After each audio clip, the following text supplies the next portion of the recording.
باقی سیاسی جماعتیں جو ہیں ان کو میں کہنا چاہ رہا ہوں کہ جو بھی آپ آج کروا رہے ہو کل یہی آپ کے ساتھ ہوگا.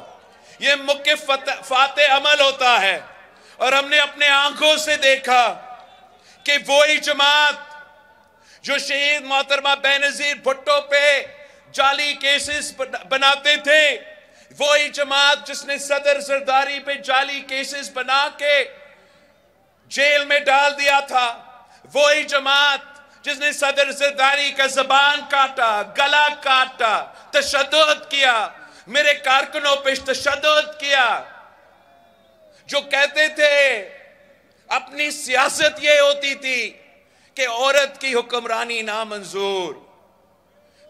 پھر میں نے خود اپنے آنکھوں کے ساتھ دیکھا، مجھے کوئی خوشی محسوس نہیں ہوا، مگر میں نے اپنے آنکھوں کے ساتھ دیکھا کہ وہی جماعت جو یہ سب کچھ کرتے تھے ان کے ساتھ وہی سب کچھ ہوا تھا. ان کے ساتھ وہی سب کچھ ہوا تھا. جو قائد عوام شہید ذوالفقار علی بھٹو کی بیٹی پہ ظلم کرتے تھے، ان کو اپنے آنکھوں کے سامنے اپنی بیٹی کے خلاف ظلم دیکھنا پڑا. یہ قدرت کا نظام ہے، یہ مکافات عمل ہوتا ہے.